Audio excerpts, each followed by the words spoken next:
దాని బాధ్యతను మీదకి ఎత్తుకున్నామంటే సన్నద్ధంగా ఉన్నట్టే. కానీ నేననేది ఏంటంటే, ఇంటెలిజెన్స్ అనే దాన్ని కూడా ఏ ప్రభుత్వమైనా వాడుకోవాలి. ఓకే. దాని ఫోర్‌కాస్టింగ్ జూసుకోవాలి. దాని పీక్ అవర్స్ చూసుకోవాలి. దానికి ఉన్నటువంటి ఇన్‌ఫ్రాస్ట్రక్చర్ చూసుకోవాలి. దాంట్లో అద్భుతమైనటువంటి షాపింగ్ మాల్స్ కట్టిండ్రు. వాటిని ప్రమోట్ చేయాలి. దానికి కావాల్సినటువంటి ఫోర్‌కాస్టింగ్ ఏ టైంలో పీక్ అవర్స్, ఏ టైంలో ఎంతమంది ఎక్కుతుర్రు, ఏ టైంలో ఖాళీగా పోతుంది. నేను ఇన్నదేంటంటే చాలా వరకు కూడా పీక్ అవర్స్‌లో బాగా రష్‌గా ఉంటుంది. నాన్ పీక్ అవర్స్‌లో ఖాళీగా నడుస్తుంది మెట్రో అనేది ఒకటి. పీక్ అవర్స్ ఎప్పుడైతే ఉన్నాయో అంటే ఆఫీస్ గోయింగ్ అవర్స్‌లో తక్కువ బోగీలతో నడపడం. ఆ బోగీల సంఖ్య పెంచితే ఎట్లా ఉంటదనేది ఒక 2, 3 సార్లు ట్రయల్ రన్ చేసుకొని వివిధ పరిస్థితుల్లో, వివిధ సమయాల్లో ఎట్లుంటదనేది ఒక ట్రయల్ రన్ చేసుకొని దాంట్లో ఆక్యుపెన్సీ లెవెల్స్ పెంచుకోవడం. ఇప్పుడు మీరు చూడండి, మీరు అంటే కొంచెం హిస్టరీ చెప్తా ఉన్నా. ఇప్పుడు ఎప్పుడైతే రాష్ట్రానికి భారతదేశానికి సంబంధించిన రైలు రవాణా సంస్థ అప్పుల్లో ఉన్నప్పుడు కేంద్ర రవాణా శాఖ మంత్రిగా లాలూ ప్రసాద్ యాదవ్ గారు ఉండే. వారి కేస్ స్టడీని ఐఐఎం స్టూడెంట్స్ ఐఐఎంకి ఉపయోగించారు. IIM has come up with a plan saying that you have to increase the seating capacity in order to for you to get to benefits. అటువంటి కేస్ స్టడీస్ ని ఇక్కడ ఉన్నటువంటి ఐఐఎంస్ కి చెప్తే వాళ్ళు last business schools వాళ్ళకి చెప్తే వాళ్ళు ఈ బిజినెస్ ని ఎట్లా ప్రాఫిట్ లోకి తీసుకురావాలని వాళ్ళు చెప్తారు. కొంచెం సమాజంలో ఉన్నటువంటి మేధావులను, దీంట్లో వివిధ రంగాల రవాణా రంగాల్లో పనిచేసినటువంటి వాళ్ళని కూడా పిలుచుకొని కొంచెం ఇన్పుట్ తీసుకొని దానికి ఒక కమిటీ లాగా వేసుకొని దాని ఉన్నటువంటి ఆస్తుల్ని ఎట్లా వాడుకోవాలి, షాపింగ్ మాల్స్ ఎట్లా వాడుకోవాలి, peak hours, non peak hours ఎట్లా చూసుకోవాలి, ప్రయాణించిన వాళ్ళకి ఏమైనా డిస్కౌంట్ ఇవ్వడం, కంపెనీస్ తో మాట్లాడడం. ఇప్పుడు హైదరాబాద్ లో చాలా వరకు ఐటీ కంపెనీస్ ఉన్నాయి. ఐటీ కంపెనీ ఉద్యోగస్తులు ఎక్కువ వాడతారు. ఐటీ కంపెనీలతో మాట్లాడి మీరు ఆఫీస్ అవర్స్ అయిపోయిన తర్వాత అక్కడి నుంచి మెట్రోకి ఒక షటిల్ వేయండి, మీరు వ్యాన్స్ పెట్టుకోండి, లేదా బస్ తీసుకోండి, మా బస్సును ఆర్టీసీ బస్సును వాడుకోండి. ఆర్టీసీ బస్సు ఆ పర్టికులర్ అవర్స్ లో మీ ప్రెమిసెస్ లో ఉంటుంది. ఆ బస్ నుంచి మెట్రో దగ్గర దిగమనండి. ఆ మెట్రోలో దిగిన వాళ్ళు మెట్రో నుంచి ఎక్కుతారు. మళ్ళీ అక్కడ కూడా తీసుకునేటువంటి ప్రయత్నం ఇట్లా అనుసంధానం చేస్తే మాత్రం మెట్రోని అద్భుతంగా 6 నెలలలో లాభాల బాటలో ఎక్కించడం పెద్ద సమస్య కాదు. ఎందుకంటే మేము ఇటువంటివి చూసినాం, విదేశాలలో ఉండి కూడా చూసినాం కాబట్టి ఇవన్నీ పెద్ద ఇష్యూస్ ఏం కాదు. ఇవంతా కొంచెం తలకాయ ఉన్న వాళ్ళని పెట్టుకొని పని చేయిస్తే బాగానే ఉంటుంది. దానికోసం మనం అవుట్ సోర్సింగ్ చేసి ప్రభుత్వానికి రావాల్సిన ఆదాయాన్ని గండికొట్టాల్సినటువంటి అవసరం లేదు. ఇదివరకు పెద్దలు చెప్పినట్టు దీన్ని పోయిన ప్రభుత్వాలు వాళ్ళకి ఇచ్చి నిర్వహణ, వాళ్ళే దాన్ని కట్టడం, వాళ్ళకి నిర్వహణ అనేటువంటి ఇచ్చి మొత్తం రాష్ట్ర ఆదాయాన్ని దెబ్బకొట్టిలు అనేటువంటిది మనం చూస్తా ఉన్నాం. ఇదే కాదు, మెట్రో ఒకటే కాదు, ఔటర్ రింగ్ రోడ్ సంగతి చూసినాం, ఇంకా వేరే వాటి సంగతి కూడా మనం ఆల్రెడీ చూసినాం. ఇప్పుడు Kaleshwaram, outer ring road, metro ఇవన్నీ దఫాలుగా రాష్ట్రానికి ఉన్నటువంటి వనరులను దెబ్బకొట్టడమే ప్రభుత్వం పనిగా పెట్టుకునే కదా వాళ్ళందరూ పెద్ద మనుషులు అయినరు. ఇవాళ మనం ఇన్ఫ్రాస్ట్రక్చర్ కి సంబంధించిన వాటిని చూడండి, హౌసింగ్ కి సంబంధించిన ల్యాండ్స్ చూడండి, ఒకళ్ళకి ఇవ్వడం, వాళ్లే కోట్ల రూపాయలు, వేల కోట్లు, లక్షల కోట్లు సంపాదించుకోవడం, మళ్ళీ వాళ్ళే ఇతర వ్యాపారాల్లోకి రావడం, ఇవన్నీ జరిగినాయి కదా. మై హోమ్ వాళ్ళని చూడలేదా మనం? ఎన్ని ఒక సైడ్ అయితే మొత్తం అంటే పవన్ గారు నల్లగండ్లకు సంబంధించి కానీ గ్రామాలు రాసిచ్చిండ్రు. మరి ప్రభుత్వ భూములు గ్రామాలు ప్రభుత్వ భూములు రాసిస్తే ఒక్కొక్క దగ్గర 15,000 16,000 ఫ్లాట్లు కట్టిండ్రు. అవి ఎట్లా కట్టగలుగుతారు ఒక్క సంస్థే? ఎందుకంటే ఇవంతా దారాదత్తం చేయడం, ఒక పర్టికులర్ వర్గాన్ని ఎంకరేజ్ చేయడం, ఇవన్నీ చేయడం వల్లనే కదా ఇట్లా జరిగింది. ప్రభుత్వం తన ఆస్తులను తన సొంత ఆస్తిగా భావించినటువంటి పార్టీలు కనుక ప్రభుత్వాలకు వస్తే వాటిని డెవలప్ చేయడం, కంటిన్యూయేషన్ ఆఫ్ డెవలప్మెంట్ అనేది ఒకటి నడుస్తూ ఉంటది. ఇట్లా వీటిని సక్రమంగా క్రమక్రమంగా దించుకుంటూ పోవడం వల్లనే కదా ఇబ్బంది జరిగింది. ఇప్పుడు మీరు విద్యకు సంబంధించింది కూడా చూడండి, ప్రభుత్వం బళ్ళు వీక్ గా ఉండడం, ప్రైవేట్ బళ్ళు బాగా స్ట్రెంగ్తన్ గా ఉండడం, ప్రభుత్వంకి సంబంధించిన బళ్ళు కిందికి పోవడం. అందుకనే కదా ముఖ్యమంత్రి గారు వచ్చిన తర్వాత ప్రభుత్వ బళ్ళు కూడా స్ట్రాంగ్ గా ఉండాలి, స్ట్రెంగ్తన్ గా ఉండాలని చెప్పి మరి మధ్యాహ్న భోజన పథకం కానివ్వండి, వాళ్ళకి ఫీజులు కానివ్వండి, డైట్ ఛార్జీలు కానివ్వండి, ఇవన్నీ పెంచింది. ఇప్పుడు కొత్తగా చెన్నై వెళ్ళేది, చెన్నైలో కూడా ఒక మాట చెప్పారు శ్రీనివాస్ గారు, ఒక మాట చెప్పారు. చెన్నైలో కూడా నిన్న సీఎం రేవంత్ రెడ్డి గారు ఒక అద్భుతమైన మాట చెప్పారు. రేపటి నుంచి ప్రభుత్వ స్కూల్స్ లో కళాశాల స్కూల్స్ లో కూడా బ్రేక్ఫాస్ట్ కూడా పెట్టేటువంటి ఒక పథకాన్ని తీసుకురాబోతుందని తెలంగాణ కాంగ్రెస్ ప్రభుత్వం చెప్పండి. రైట్.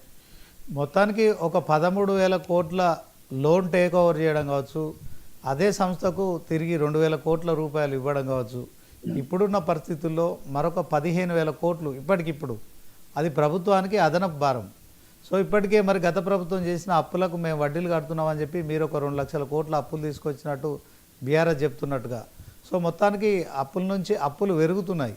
సో ఎల్ఎంటీ సంస్థ భారాన్ని ప్రభుత్వం భరించగలుగుతుందా? ఇదే క్రమంలో విస్తరణ సంబంధించిన అంశంలో. సో దీంట్లో ఎల్ఎంటీ లాంటి సంస్థ ఉంటేనే మరి కేంద్రం సహాయ సహకారాలు అందిస్తుంది.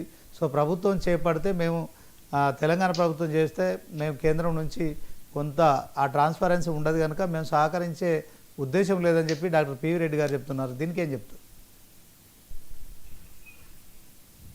అంటే ఇప్పుడు ఇది ఒక కంటిన్యూషన్ ఆఫ్ ప్రక్రియ అండి.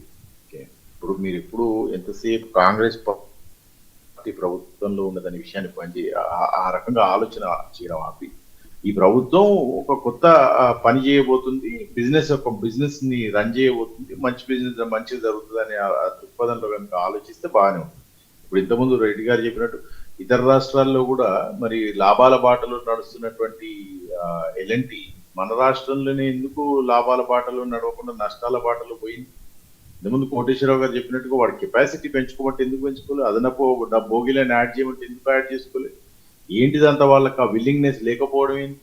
మరి ప్రభుత్వం ఇది ప్రజలకు సంబంధించినటువంటి ఆస్తి, ప్రజలకు సంబంధించిన రోడ్డు మీద కట్టినటువంటి ఆస్తి కదా, మరి లాభాల్లో నడిపించాల్సినటువంటి బాధ్యత వాళ్ళది కదా.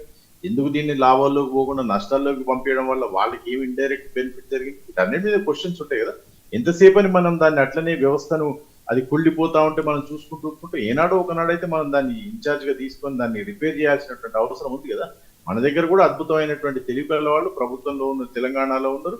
తెలంగాణ సాధించడానికి కోసం ఎన్నో రకాలైనటువంటి అంశాలను తెర మీదకి తీసుకొచ్చి ప్రయారిటైజ్ చేసినటువంటి మేధావులు ఉన్నారు, కళాకారులు ఉన్నారు, నైపుణ్యం ఉన్నటువంటి వాళ్ళు ఉన్నారు.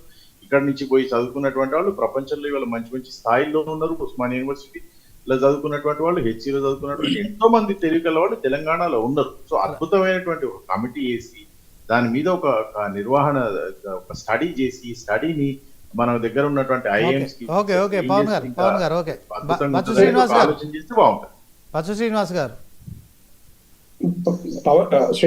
చెప్పండి శ్రీనివాస్ గారు. ఇప్పుడు పవన్ గారు చెప్తున్నారు తెలంగాణలో ఎంతోమంది మేధావులు ఉన్నారు, కానీ మీరు కేవలం కమిషన్ల కోసమే ఈ యొక్క ఎల్ఎంటీ సంస్థతో కుమ్మక్క అయిపోయి ఆ నిర్వహణ సరిగా చేయని ఆ ఎల్ఎంటీని మీరు ఉదాసీనంగా వదిలేశారు. అదే క్రమంలో కాళేశ్వరం లాంటి ప్రాజెక్టు కూడా మీరు ఎల్ఎంటీ సంస్థకి ఇచ్చారు అని చెప్పి పవన్ మల్లాది గారి మాటల్లో మనకు కనిపిస్తోంది. ఏం చెప్తారు? అంటే ఎల్ఎన్టీ సంస్థను తప్పు పడుతుంటారా, వాళ్ళు బీఆర్ఎస్ ప్రభుత్వాన్ని తప్పు పడుతుంటారా, లేకపోతే బీఆర్ఎస్ చేసిన ప్రతి విషయంలో తప్పు పడుతుంటారా? ఇప్పుడు వాళ్ళు కడుపు కట్టుకొని సంపాదిస్తాము, నేను అప్పులు తీర్పేస్తా, ఏముంది చాలా సింపుల్ గా నేను ఇచ్చిన వాగ్దానాన్ని నెరవేరుస్తా అన్నాడు. మరి ఎందుకు కడుపు కట్టుకోలేదు ముఖ్యమంత్రి గారు అనేది ఒకటి. వీళ్ళు అన్నారు ప్రభుత్వ భూములు అమ్మిండ్రు, 1000 ఎకరాలు రాసిస్తున్నారు అన్నారు. మీరు కూడా అదే కదా, ఇలా జేఎన్టీయు భూములు అమ్మడానికి సిద్ధపడ్డరు. ఎందుకు అమ్మడానికి మీరు సిద్ధపడ్డరు? కంచె గచ్చిబౌలి భూములు అమ్మడానికి ఎందుకు సిద్ధపడ్డరు? అంటే మీ ప్రభుత్వం ఏమైనా భూములను అమ్మడం విషయంలో ఏదైనా రెండవ ఆలోచన చేసిందా, లేకపోతే కొత్తగా ప్రైవేటు భూములు కొనుక్కొని ఏమైనా భూములు పెంచే ప్రయత్నం చేసిందా? ఈరోజు రీజనల్ రింగ్ రోడ్డు అలైన్మెంట్ మారుస్తున్నారు. ఎందుకు మారుస్తున్నారు? ఎవరి కోసం మారుస్తున్నారు? మీ వ్యక్తిగత ప్రయోజనాల కోసం కాదా? అంటే మాట్లాడడం చాలా సులువు. ఇప్పుడు పవన్ అన్న చాలా బ్రహ్మాండంగా మాట్లాడాడు. ఆయన ఎన్ఆర్ఐ కాబట్టి నిజంగానే ఇంటెలెక్చువల్స్ చాలా మంది ఉంటారు తెలంగాణలో. వాస్తవమే, ఇదంతా మంచిదే, ఆలోచన బ్రహ్మాండంగానే ఉంది. మన చర్చలో మాట్లాడినంత ఆలోచన రేపు పొద్దున కాంగ్రెస్ పార్టీ ఎగ్జిక్యూట్ చేయగలుగుతుందా అనేదే ఒక సంశయం. ఎందుకు అంటే హైదరాబాదు దుర్గంధం అయిపోయింది, పల్లెలు దుర్గంధం అయిపోయినాయి, పారిశుద్ధ్యం పడికేసిపోయింది. ఆర్టీసీ అయితే చెప్పేదే లేదు. వారేదో ఉచిత వాళ్ళు ఇచ్చిన హామీ నిలబెట్టుకోవడానికి ఆర్టీసీలో రోజు పంచాయతీ. నిన్న నేను ఆర్టీసీ బస్ ఎక్కి వచ్చిన. యాక్చువల్గా ఏంటంటే ఇందులో ఆధార్ చెల్లదు అనేటువంటిది కూడా ఒక బస్ వేసింది. నాకు చాలా సంతోషం వేసింది. నిజంగా ప్రభుత్వాన్ని అభినందించాల్సినటువంటి విషయం అది. ఆ బస్సుల ఉచితం చెల్లదనమాట. అది చాలా మనం కొంచెం ఫ్రీగా రావచ్చు. అయినా కూడా అందులో ఎవరు ఎక్కట్లేదు, మామూలుగా ఉచిత బస్సులు ఎక్కుతున్నారు జనాలు. అయితే మీరు ఇవి వేసి వాటిలో ఇబ్బందులు క్రియేట్ చేసిండ్రు, సర్ప్లస్ బస్సెస్ వేయలేకపోయినరు. సో మీరు చెప్పినవే మీరు చేయలేకపోయినరు. కొత్తగా అదనంగా బాధ్యతలు తీసుకొని నిజంగా కూడా చేయొచ్చు. అంటే ఎల్ఎన్టీ అంటే ఏమో పైనుంచి వచ్చిన సంస్థ కాదు. ఎల్ఎన్టీ చేయగలిగినప్పుడు ప్రభుత్వం ఎందుకు చేయలేదు? ప్రభుత్వం కూడా చేయొచ్చు. కానీ ప్రభుత్వంలో అంత చిత్తశుద్ధి ఉండాలి కదా. ఆ చిత్తశుద్ధి ఉండాలి, చేయాలనే దృక్పథం ఉండాలి. ఆ బాధ్యత ఆ కంటిన్యూటీ చేయగలిగితే మంచిదే, దాంట్లో ఎవ్వరు కాదనలేని సత్యం.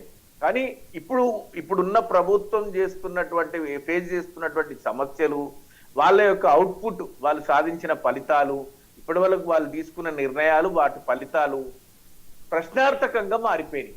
ఇంకొకటి ఏంటంటే, ఒక ప్రపంచ ప్రఖ్యాతిగాంచినటువంటి సంస్థ తెలంగాణ నుంచి వెళ్ళిపోయింది శాశ్వతంగా అనేటువంటిది కూడా ఒకటి తెలుసుకోవాల్సినటువంటి అంశం. ఒక్కొక్కటి వీళ్ళు వచ్చిన తర్వాత సంస్థలు వెళ్ళిపోతా ఉన్నాయి, కానీ కొత్తవి రావడం మాత్రం జరగటం లేదనేది మా అభిప్రాయం. ఓకే, కోటేశ్వరరావు గారు ఫైనల్ గా శ్రీనివాస్ గారు శ్రీనివాస్ గారు చెప్పండి. బేసిక్ గా ఇప్పుడు ఆరోపణలు ప్రత్యారోపణలు చేసుకుంటే చర్చలు అనేవి ఇట్లనే ఉంటాయి. ఒక కన్స్ట్రక్టివ్ ఒక కంపెనీని నడపాలన్నప్పుడు దానికి కన్స్ట్రక్టివ్ ఆలోచన చేయాల్సినటువంటి ఉంటుంది. కొంత ఇంటెలిజెన్స్, ఎడ్యుకేషన్, తెలివితేటలు, బుద్ధినోళ్ళం పెట్టుకుంటే నడుస్తుంది. కానీ ప్రభుత్వాలు మొండిగా నేను చేసేదే కరెక్ట్, నేను చేసిందే కరెక్ట్, నన్ను ప్రశ్నించొద్దు అనే దిశగా పోతే మాత్రం అది ప్రజాస్వామ్యం అనబడదు. ఎందుకంటే పోయిన ప్రభుత్వాలు ప్రజాస్వామ్యం అనేటువంటి ముసుగులో ఇట్లనే ప్రభుత్వ ఆస్తులను దారాదత్తం చేసింది. ఇవాళ ఉన్నటువంటి పరిస్థితుల్లో సార్ మీరు చెప్పండి శ్రీనివాస్ గారు, టీవీ మీరు ఇన్ని యూట్యూబ్ ఛానల్స్ ఉన్నాయి, ఇన్ని డిజిటల్ ఛానల్స్ ఉన్నాయి, ఇన్ని లైవ్ ఛానల్స్ ఉన్నాయి. ఒక చిన్న ఇష్యూ వస్తే మీరు స్క్రోలింగ్ చేస్తారు, టీవీ డిబేట్లకు పిలిచి రాజకీయ నాయకులను లెఫ్ట్ అండ్ రైట్ నిలబెట్టి వాయించేటువంటి పరిస్థితులు ఇవాళ ఉన్నాయి. ప్రజా సంఘాలని, ఇతర పార్టీలని, ప్రెస్ ఉంది, జ్యుడిషియరీ ఉంది.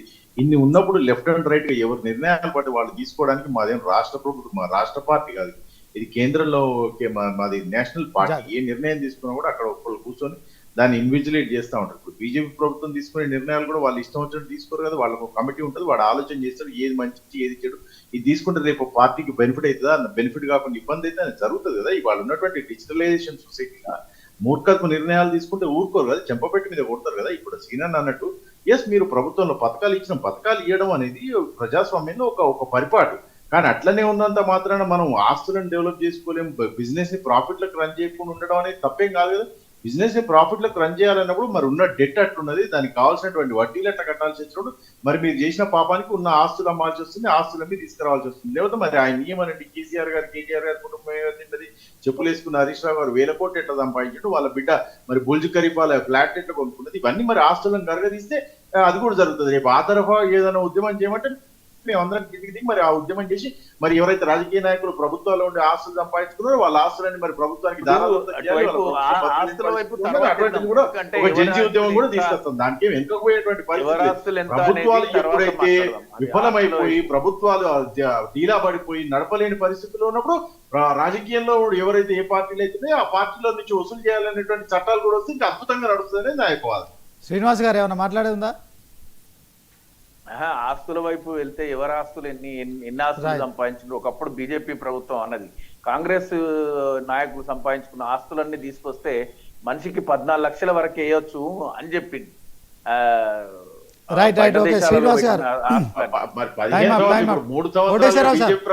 కోటేశ్వరరావు గారు, శ్రీనివాస్ గారు, కోటేశ్వరరావు గారు, సో ప్రభుత్వం తీసుకున్న నిర్ణయం, కోటేశ్వరరావు గారు ప్రభుత్వం